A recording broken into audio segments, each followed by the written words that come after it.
It's important for people to know. That's my feeling exactly. All right, I will say good morning. Good morning. Let us begin. Begin by thanking all of our sponsors for this morning. Sure to thank our Talmud Torah sponsors for the month of Menachem Av, the Tilson and Wall families, for dedicating all the Sherman Droshos this month from Eretz Yisrael, sending their love from Eretz Yisrael, and inviting us, Emir Hashem, to come and join them. Our week of learning sponsors, Nathan and Beth Adler, in memory of Nathan's father, Benjamin Adler Achavar Baruch Mordechai Ben Moreno Rav Nasan Zichron Livracha.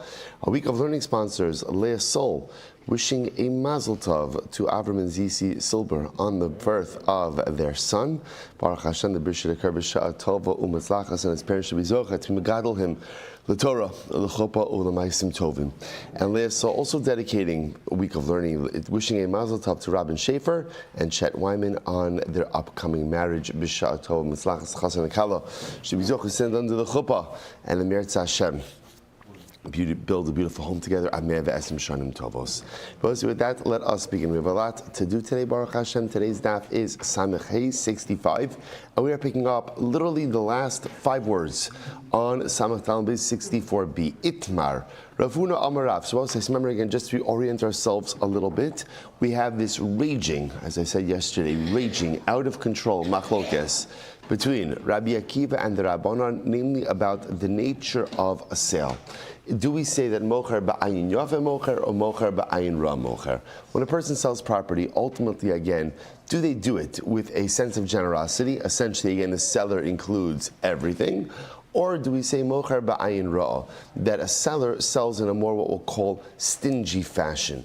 Then, in other words, the seller will include what he has to include, but lamaisa, again, nothing more. Nothing more. This is our fundamental machlokes. Rabbi Akiva holds mocher ba'ayin yafe mocher. When the seller sells, he sells with incredible generosity and therefore includes everything. And the Rabbanan hold mocher ba'ayin ra'a mocher. That ultimately, again, the seller includes what he has to, but absolutely nothing more.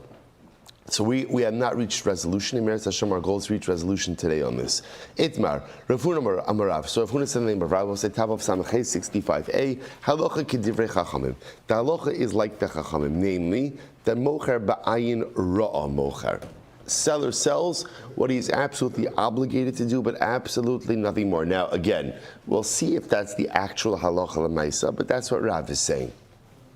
Rabbi Yomi Rabbi Shmuel, halacha Rabbi Akiva. Okay, and Rabbi Yomi Rabbi says the name is Shmuel. That ultimately, again, the halacha is like Rabbi Akiva. That mocher ba'ayin yafe mocher. So we'll say. So now, here's what's interesting. What started originally as a machlokes Rabbi Akiva and the Rabbanon is now a machlokes Rav and Shmuel, right? So Rav holds that the halacha is like the Chachamim, mocher ba'ayin ra'a mocher, and Shmuel holds that the halacha is like Rabbi Akiva, mocher ba'ayin yafe mocher. So this is our machlokes. Amar Rabbi Yirmiyah bar Abba Rav Huna. So Rabbi Yirmiyah bar Abba said to Rav Huna, "V'hazim ninsigin amrise kamei derav." Hilchasak Rabbi Akiva, v'lo Amrali v'lo Midi. So it's fascinating. So Rabbi Yirmiyah Abba says Rav Huna, but many times I stood in front of Rav, and I said in front of Rav that the halacha follows Rabbi Akiva. That the halacha follows Rabbi Akiva, right? And ultimately, again, Rav never said anything to me. He never said anything to me. So Rav was just on record as saying before that halacha l'maisa, the halacha follows the Rabbanan, namely mocher ba'ayin ra'a mocher. So now Rav Huna is saying many times I said before Rav that halacha follows Rabbi Akiva, and he never said anything to me. Amrullah supposed to say this is fascinating. Amrullah hechi tanisa. So this is fascinating. So Rav Huna said to Rabbi Yirmiyah, tell me, when you said over the halacha in the name of Rabbi Akiva, what position did you attribute to Rabbi Akiva? Oh, Amalei Ibcha Tanina.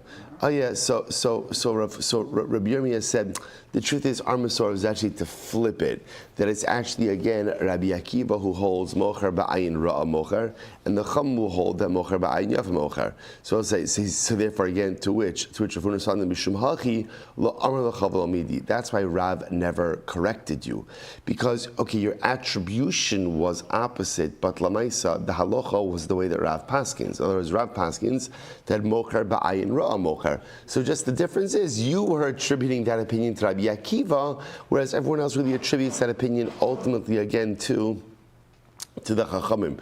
But the bottom line position of Rav still remained intact, namely, mocher ba'ayin ra'a mocher. That when a seller sells, he sells only what he is absolutely obligated to do and nothing more.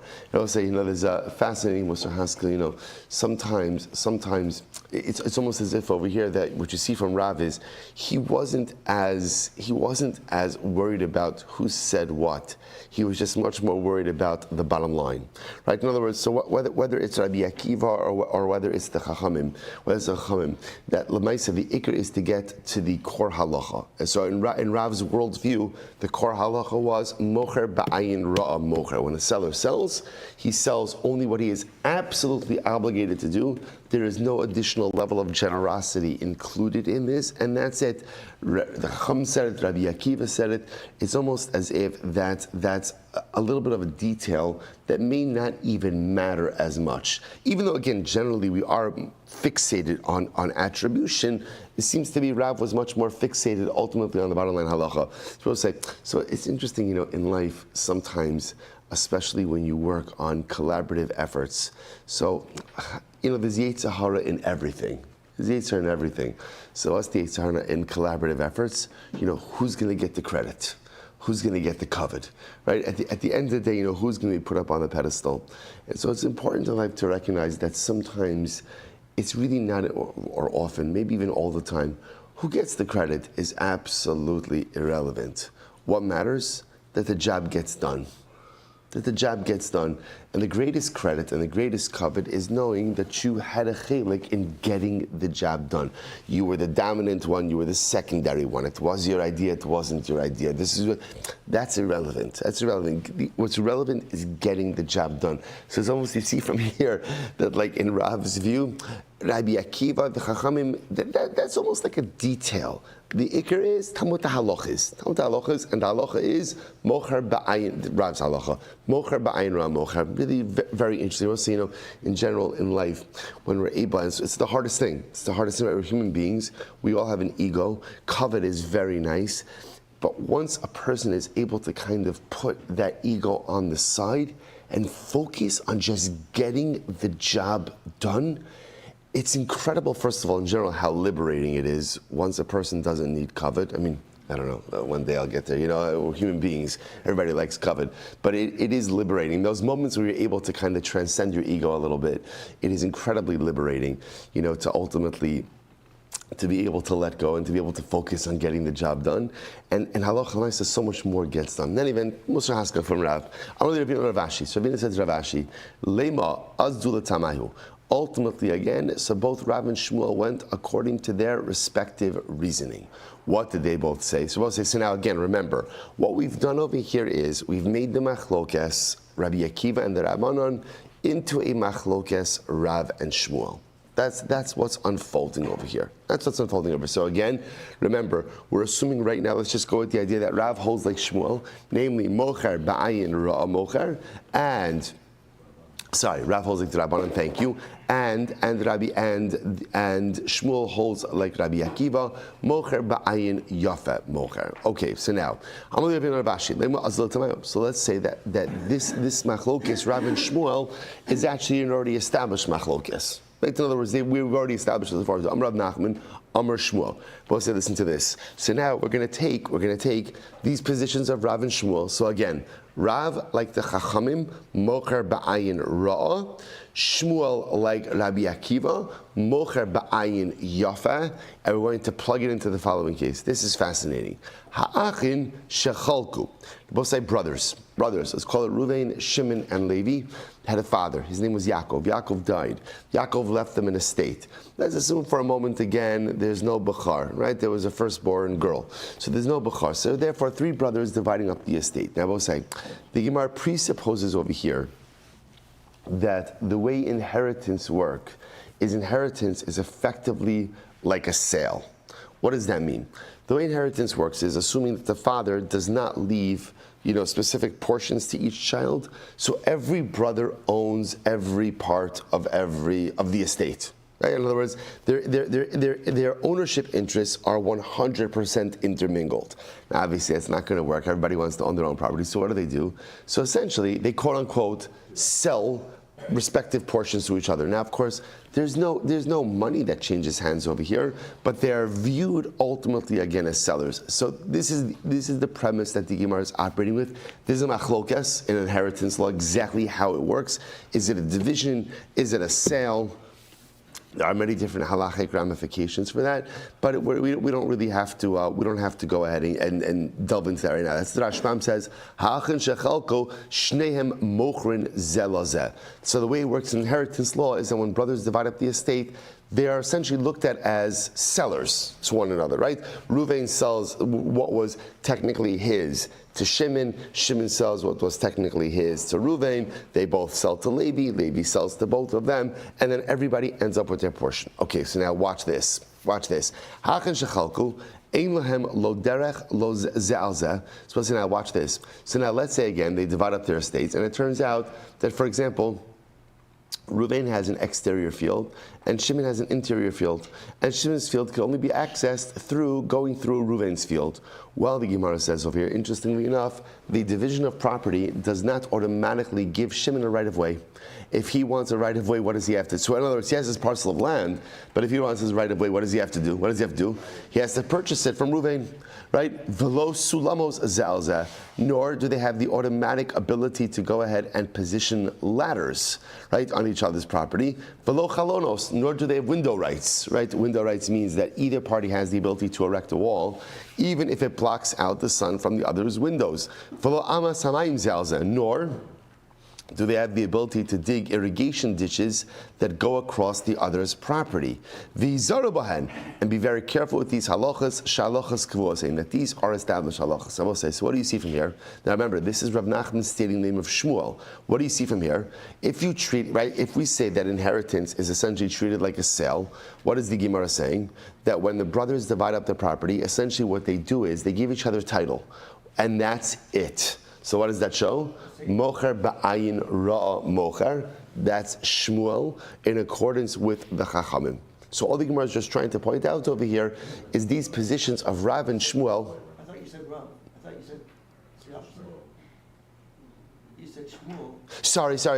My apologies. Good. Right. This is Shmuel. Correct. So this is Shmuel over here, but Shmuel saying in this case over here. Sorry. This is Shmuel saying in this case mocher ba'ayin ra'a mocher. Sorry. No. Mocher ba'ayin yafa mocher, and therefore ultimately again, when he gets his portion, he gets everything, and no one has the ability to encroach upon that.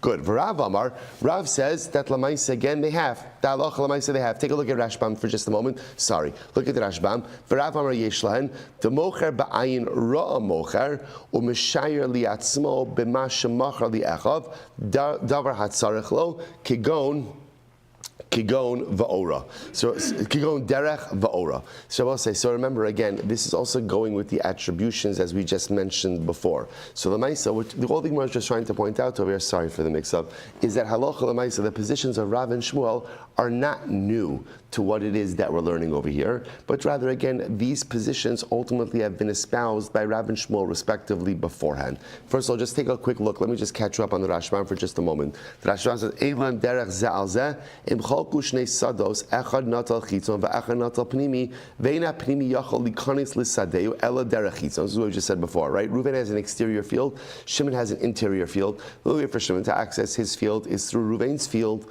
So what's the halacha? B'derech shaya aviv nichnas ein lo lepnimi derech ala chitzon mishum democher ba'ayin yafe mocher velo shir derech li'atzmo.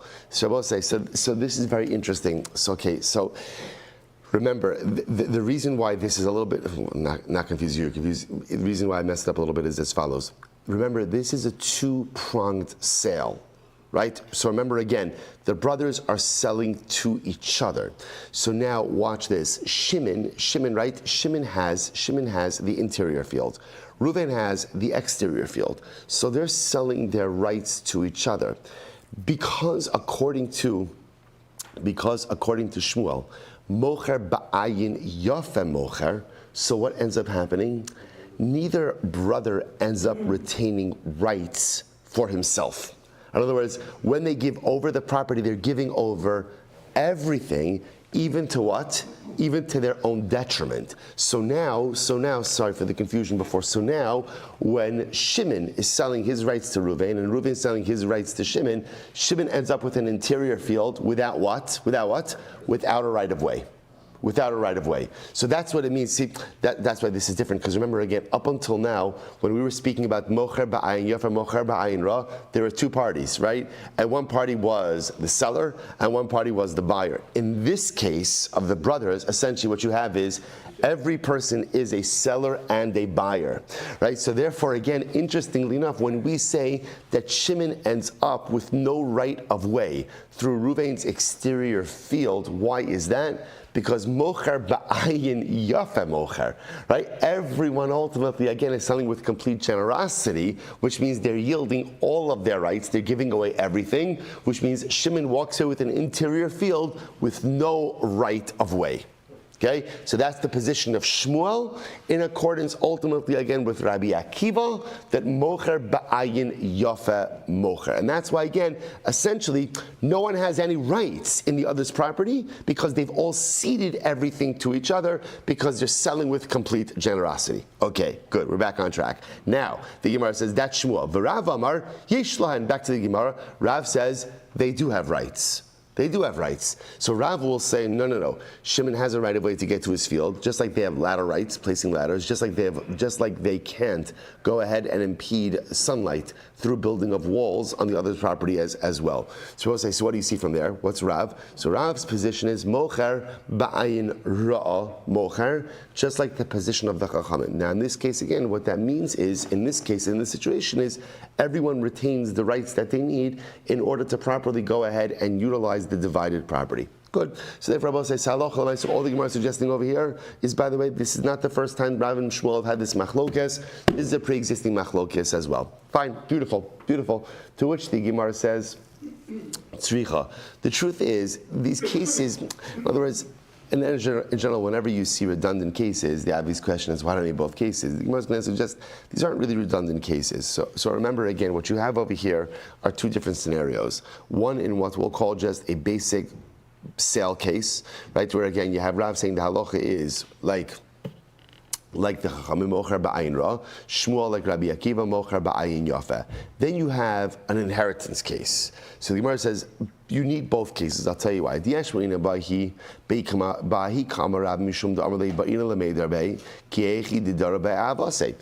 say, I need the inheritance case. Why do I need the inheritance case? Because halacha l'maisa, maybe it's in the inheritance case that Rav says mocher ba'ayin ra. Why does he say mocher ba'ayin ra? Because each son essentially says, I want to be able to utilize this field, to utilize this property, as my father utilized it. So think about this for just a moment, right? If you're Shimon, and now you're getting a portion of the interior field. So when Father Yaakov used the field, he was able to traverse it and get to whenever he wanted. So Yaakov says, now I'm inheriting the rights of my father. I want to be able to use the field as my father used it. So maybe this has nothing to do with mocher ba'ayin ra, mocher ba'ayin yafeh, but it's just a din in inheritance law. After all, when it comes to inheritance, what does the pasuk say? Tachas avosecha yihiyu banecha. Well, the Torah itself, when it discusses, I mean, this is a pasuk in Tehillim, but Lamais again, literally, Tachas avosecha yihiyu banecha. Under the fathers will be the sons. In other words, that part of what inheritance means is not only do you receive title, but you receive usage. In other words, I have the ability to use the property as my father did before me, and that's why Shimon retains right of way to his interior property, not because of mocher ba'ayin ra, but lamaisa because of inheritance. Maybe in the previous case, in just the stam case of a sale, maybe Rav agrees with Shmuel that mocher ba'ayin yafa v'itmar baha, and if it would have just said the sale case, Bahach Ka'amar Shmuel. Maybe it's in the sale case, the regular sale case that Shmuel holds, like Rabbi Akiva, that Mocher Ba'ayin Yofeh, Ava Baha Ema Moldi Leila Rav. But maybe in the inheritance case, Shmuel agrees with Rav, that again, as an inheritor, you have the right to use the field as your father used it. Therefore, again, Sricha. So therefore, we'll say we need both cases. So we'll say, so bottom line, interestingly enough, what the Gemara wanted to suggest, remember, why do we bring down the inheritance case? What was the point of that? The point that was just to reinforce the previously held positions of Rav and Shmuel. That Rav holds like the Chachamim, Mocher Ba'ayin Ra, Shmuel holds like Rabbi Akiva, Mocher Ba'ayin Yafe. The inheritance case kind of drops beautifully into that model, which the Gemara says, not necessarily. It may, but it may not. It could very well be that inheritance is just its own animal. And especially Rav, the reason why Rav holds that every brother retains the previously established usage rights or rights of way is nothing to do with Mocher Ba'ayin Ra. It's a din in inheritance. That inheritance doesn't just give you title, inheritance gives you the same level of usage as your father before you had it. So, but maybe in general, Rav might hold like Shmuel, Mocher Ba'ayin Yafe. So therefore, again, I will say, it turns out that the inheritance case may or may not bolster and concretize the respective positions of Rav and Shmuel. Okay, Amar Rav Nachman Rav Huna. Rav Nachman said to Rav Huna, halacha kivasin or halacha kivasaychu. So let's see, here we go. So remember again. So Rav Nachman asks Rav Huna. Rav Nachman asks Rav Huna. So remember, Rav Nachman paskined like Shmuel, right? Who paskined like Rabbi Akiva of Mocher Ba'ayin Yafe Mocher. So now Rav Nachman asks Rav Huna, who does the halacha follow? Is the halacha like us? Or is the halacha like you? So Amalei Hilchasa Kavasaychu. Seems that Rav Huna said to Rav Nachman, the halacha is like you, like Rabbi Akiva, or like Shmuel, like Rabbi Akiva. Mocher Ba'ayin Yafe Mocher. Why?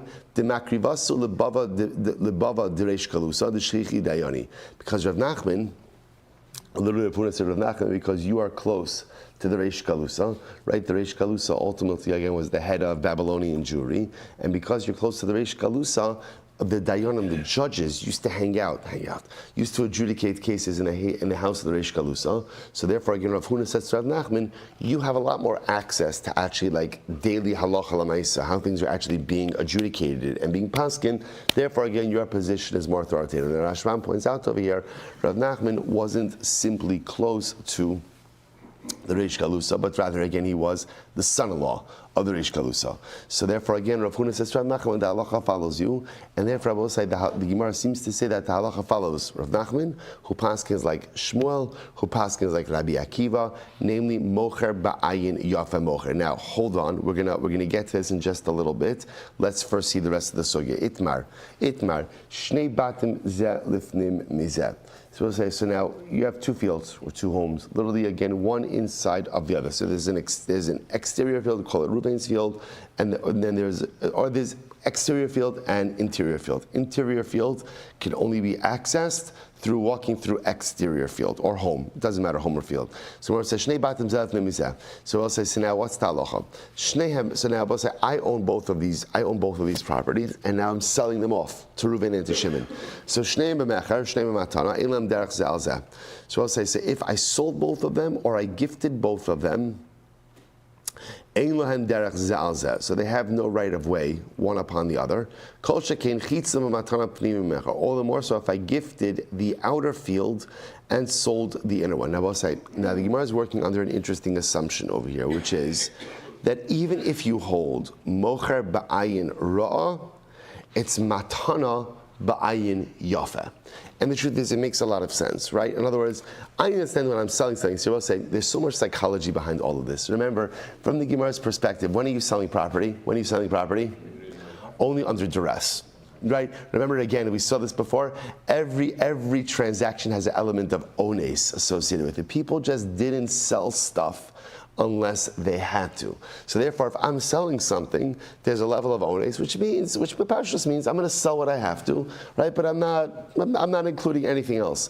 Matana, on the other hand, is discretionary, right? Matana, I give matana if I want to. So therefore, again, it's interesting that the halacha automatically presupposes that matana always comes with a healthy dose of generosity. So therefore, again, the Gemara says like this: I'm selling two properties to Reuven and Shimon, right? Reuven has the exterior one, Shimon has an interior one. If they're both through a sale, or they're both through a gift, so they're on equal footing, then the assumption is that Shimon has no automatic right of way through his field. If, on the other hand, If I sold to Reuven the exterior, or I gave Reuven the exterior field as a matana, higher level, and I sold the interior field to Shimon, then all the more so Shimon does not have an automatic right of way. What happens if the outer field was a sale and the inner field was a gift? Inner field was a gift. Savar mina ein lahen derech zeh. I would have thought, at least initially, maybe there is no right of way. Velohi, but it's not true. So I'll say, when do we say ultimately, if you want to hold that mocher ba'ayin ra'ah, mocher, and therefore there's no automatic right of way, when is that? So that's with the sale. But when you give a gift, a gift is always done with complete generosity. So I'll say, it's interesting, by the way, right? Here's what's fascinating. The Gemara is saying that a gift is always given with complete generosity. Yet, what do Chazal say? Sonei matanos yichya. Right? If you go ahead and you despise gifts, you'll live a long life. Why? What's the pshat with that? Because gifts are often not given with complete generosity, right? So often in life, gifts are given with strings attached, and if you take it, it could come with a lot of baggage. So which one is it? Are gifts given with generosity, or gifts given with strings attached? So it's almost like there's the ideal, and then there's the actual, right? The ideal is that a gift is always given with complete generosity. The actual is that sometimes it comes with some significant strings attached to it. So the Gemara says, whenever you give a gift, you throw in everything. Gift is given complete generosity. Whenever you give a gift, I will say a gift is always assumed to be given ba'ayin yafa, and therefore so I will say this is interesting. So as much as there is a machlokes about mecha when it comes to a sale, is a sale done ba'ayin yafa or ba'ayin ra? Right, generosity, not so much generosity. Everyone agrees that a gift is always given with generosity. So I will say this is fascinating. So just to take a very simple case, I own two fields, an exterior one, an interior one. I gift my interior field to Reuven. The automatic assumption is that comes with a right of way. That does come with a right of way attached to it, which is really quite fascinating. By a sale, that's the machlokas Rabbi Kiva and Rabbanan. So how do we paskin? So first of all, just in general, by a sale, right? You just want to nail down. Do we paskin mocher ba'ayin? So we have two camps, right? We have the Rav Nachman, Shmuel, Rabbi Akiva camp. That is mocher ba'ayin yofa. That way, right? You sell with generosity, and then I have the Rav Huna Rav Chachamim camp, and that's mocher ba'ayin ra'ah mocher. So how do we pass this? The Rambam passes in Hilchos Mechira, Parachaf Hey Halacha Gimel. He writes Shekol hamocher ba'ayin yafa mocher. Ultimately, again, he holds that halacha l'maisa. Again, anyone who sells, ultimately, sale is always done ba'ayin yafa. We assume that a sale is done with complete generosity. And I will say again, remember, we don't have time to go through it now, but once you have this halacha, it drops in like to a lot of the aforementioned cases. So therefore, again, so for example, just to show you how this, just to plug it back to how this whole thing started, right? So I sell Reuven my house. I sell Reuven my house with the chutzner, right? So remember again, what did we establish when you sell someone your bias? What's not included? What's not included in the sale? The bar, right? The bar is mine. But yet, what don't I have? A right of way. Right? Why? Because mocher ba'ayin yafa mocher. Because the assumption is when I sell with complete generosity, which means I sold everything. So now I have this interesting case where I own the bar, but I have to now purchase back a right of way in order to access it. What's the converse case? The converse case is I'm not selling my house. I'm keeping my house. I sold Reuven my bar. Right? I sold Reuven my bar. What's included in that sale? Right of way. Right? Why? Because mocher ba'ayin yafa mocher. So that's how the Rambam paskins. Mocher ba'ayin yafa. The Rambam also goes down. He also discusses this case that we just mentioned before about the two homes, one with mecher, one with matana. But we're going to leave that. We're going to leave it on the Serosei. But again, major sugya. And now halacha l'maisa again. Mocher ba'ayin yafa mocher. We spoke about this yesterday also, that we paskin this way. Not just halacha l'maisa, but ashkafa l'maisa. Mocher ba'ayin yafa mocher. How important in life it is to go through life with an ayin with an ayin yafa, right? With an ayin tova. The ability to see the good in people, the ability to see the good in situations, the ability to recognize that everything is hashkachas Hashem, everything is divine providence, even if it hurts and even if it doesn't feel good. Whatever you go through in life, whatever, so to speak, transactions you encounter, whatever kind of people you encounter, always try to go ahead and encounter them with an ayin yafa, with a good ayin. Eye that sees the good in situations, an eye that sees the good in people, an eye that sees the good in the circumstances in life. Halacha l'maisa and hashkafa l'maisa. Mishnah. Well, say but we're not done. But there's more. But there's more. Hamochas habayis. Both listen to this. This is fascinating. So now, remember, we're getting into the details over here about when you sell something, like what's included in that sale. So when I'm selling a house to Ruvain, machras hadelas. So I said, this is really fascinating. So the door is included. Door is included, right? So we'll say, okay, it's good to know. This is great, but not the keys, right? Now we'll say, now, essentially, let me tell you the principle, and then we'll plug it in. Essentially, the halacha is like this. When you sell a house, anything that is mechubar l'karka, anything that's attached to the ground, is included in the sale. Anything that's not mechubar l'karka is not included in the sale. That's pretty much the principle. So therefore, again, I sell a house. I sell the doors, right? Why do I sell the doors? Because the doors are attached to the house.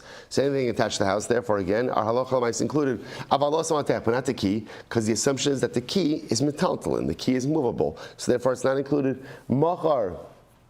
So we'll say, remember again, there's something called a mortar, right? Like a pestle and a mortar. So the pestle is like the zach, the thing that you use like to pound the stuff, right? And the mortar is the bowl. So we're going to see, by the way, I guess it was a common, these are like Talmudic appliances, right? So you would have a mortar, a bowl, right? Like a bowl. So if the bowl was attached to the house, then or attached to the ground, then Lamai says it's included. If it's not attached, then it's metaltalin, and therefore again, it's not included.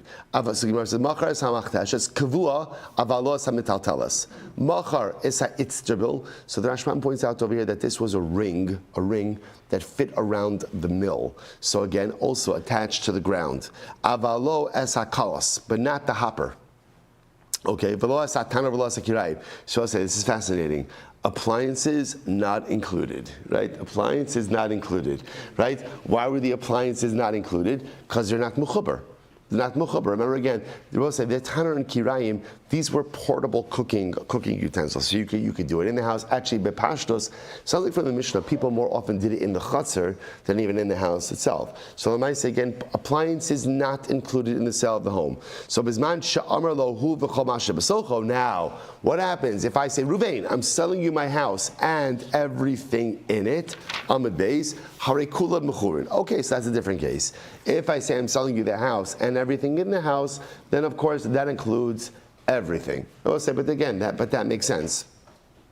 But that makes sense. Rashbam points out over here, Kol hanach tashmisha metaltlin, aval shamini tashmishta lo mizdabni, v'af agav damar kol masha b'socha ani mocher l'cha, shelo riba v'loshon zeh ele tashmishta miyuchadin l'bayi zeh. So the idea is, the Rashbam just points out, we'll get to this in the Gemara, when I say I'm selling you everything in the house, so by the way, we're going to see everything doesn't mean everything. It doesn't mean everything, but everything does mean are these common household utensils. So again, stam here, so also here's the rule. A sale of a house includes the house and anything that is mechubar l'karka, anything that is attached to the house, attached to the ground. That's included in the sale. Anything that is movable, not included in the sale. If I say I'm selling you the house and lashon is v'chol masha b'socho, everything inside of it means the items normally used as part of daily household living. Again, we'll define what is included, what's not excluded. Fine, beautiful. Let's see the Gemara. So we'll say our Mishnah does not reflect the view of Rabbi Meir. Why? The Rabbi Meir, because according to Rabbi Meir, ha'amar machar sakerem machar tashmishe kerem. So we'll say this is very interesting because Rabbi Meir holds as follows. Rabbi Meir holds that Allah if I sell Ruvain a vineyard, right? Included in the sale of the vineyard are any of the utensils commonly used in the vineyard itself. So Rabbi holds in general, when you sell something, so by definition, the items associated with the use of that place are included. So Bepashas, I'll say, the Gemara would say, according to Rabbi Meir, if you sell a house, so what we call like normal household items, I don't know, a tanur, a kirayim, things like that would be included in the sale, but the Mishnah says it's not. So obviously our Mishnah does not reflect the view of Rabbi Meir. Take a look for the Mishnah, the Rashba, I'm sorry. Leah Masnisin, Diktani la machar machteshes hamital lo krai meir, di krai meir ha'amar parakamoch asasino v'raisa v'gimara machar kerem, machar tashmisha kerem kigon kanim sheve kerem shein tzarcha. So again, Rabbi Meir holds that anything that is part of the use of the vineyard is included in the sale of the vineyard. So therefore, again, our Mishnah must not reflect the view of Rabbi Meir, because our Mishnah holds that even things that are part of the function of the house are not included. To which the Gemara says no. We'll say 3 lines down from the top, 65b samechem bis. I feel Rabbi Meir. Oh, the truth is, our Mishnah can even be Rabbi Meir. So what's going on over here? Listen to this. Hasam kviya, hacha lo kviya. So I'll say this is very interesting. In the case of the vineyard, what does Rabbi Meir include? Those things that are not only always used inside of the vineyard, but are almost like fixed in place inside of the vineyard.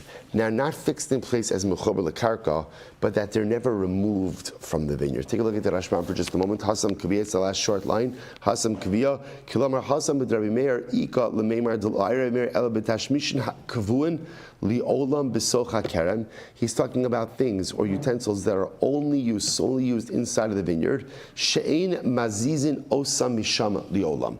You never remove them from the vineyard.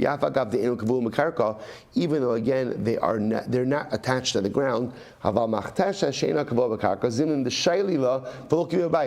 it's very interesting. The Gemara makes a suggestion. A lot of the items, the unattached items mentioned in the Mishnah, the machteshas, right, your mortar, or even your tanner and kirayim, these are movable things. So number one, often they're taken out of the house and used outside of the house. And the Rashi also points out sometimes they're lent out to other people. This is very different. So apparently the way it worked in vineyards is whatever utensils were there for vineyard use, they remained in the vineyard and they were not lent out.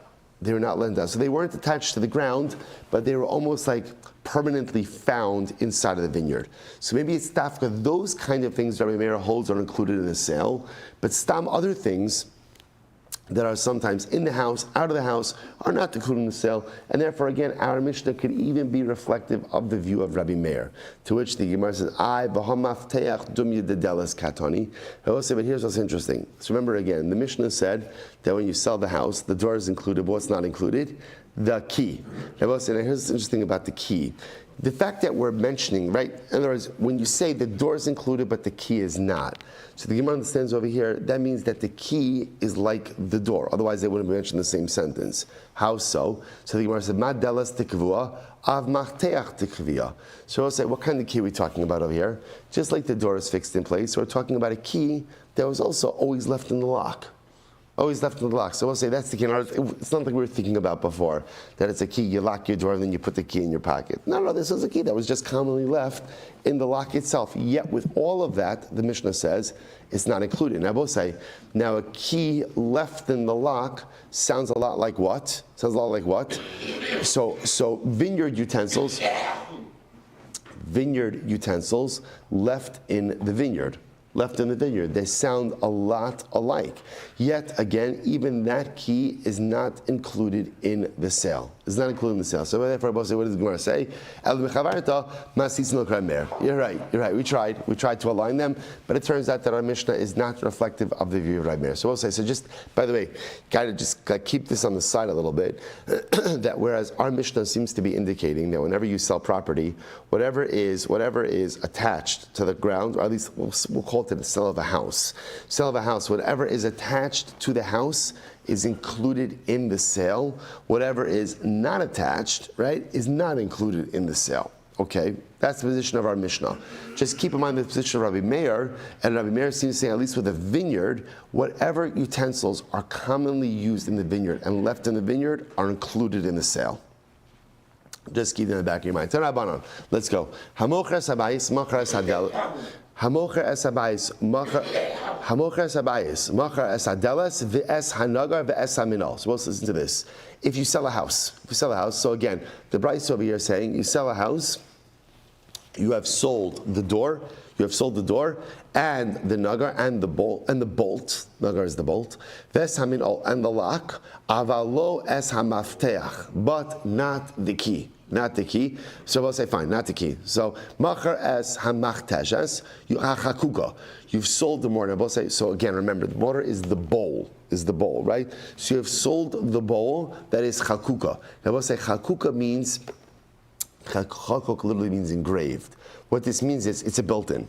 It's a built-in, right? Now again, we'll discuss exactly how it's becoming chakuka. The Rashan says, "Kigon sela hayotze min hakosel v'chakak shamach tashes." So here's how the Rashbam goes ahead and illustrates this. So the Rashan says like this: imagine for a moment you have a stone wall. There's a stone that protrudes from the wall. A stone that protrudes from the wall. What do? You carve out a bowl into that stone. So that's the machteshas hachakuka. Very convenient as well. So machteshas hachakuka, avalo sakavua. But listen to this. But if you had a bowl that you attached to the wall of the house, that's not included. Right? Interesting, right? So if you had a stone in the wall that you carved out into a bowl, so that bowl isn't included in the sale.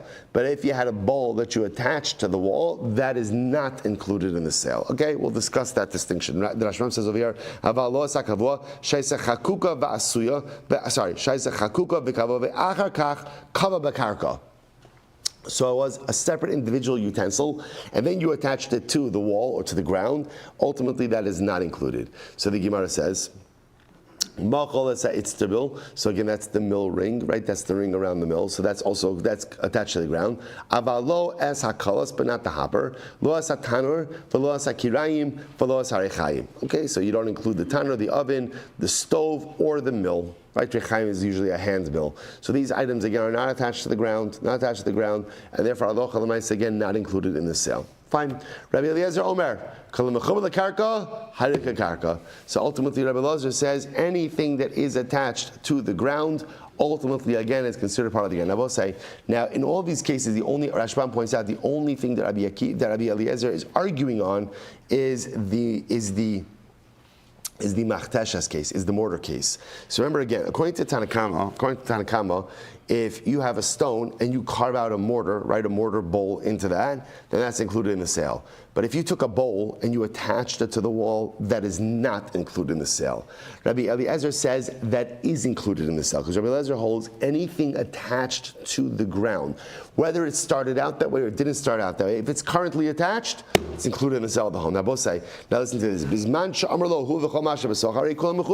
Ultimately, but if I sell a house and I say, Ruvain, I'm selling you the house, and everything that is inside of it, all of these aforementioned items are included.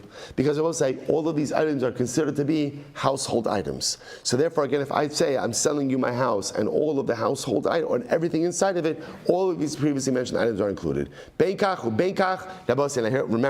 now this is what we said before. Even when you say, I'm selling you my house and everything inside of it, so remember, that doesn't include everything necessarily on the property. So for example, whether you said, I'm selling you a house, or I'm selling you my house with everything inside of it, here's what is never included in the sale of a home. So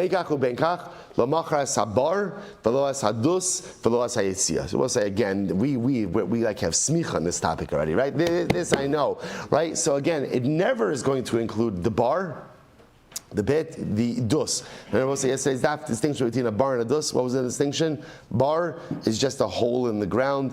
Dus has cemented, plastered, or bricked walls. Right. So again, those items are never included. And here we're throwing in over here also additionally the yitzia. Yitzia is an annex. Again, we'll discuss exactly what that is as well. So we'll say, so therefore, fundamental machlokes. So we'll say, no, stop over here for today. So just to point out, really what we're going to see, get ready, I'm giving you coming attractions, the raging machlokes, raging, out of control, is the machlokes between the Tanakama and Rabbi Eliezer regarding what is the definition of mechuber l'karka. According to the Tanakama, it appears the definition of mechuber is literally something carved out of the ground.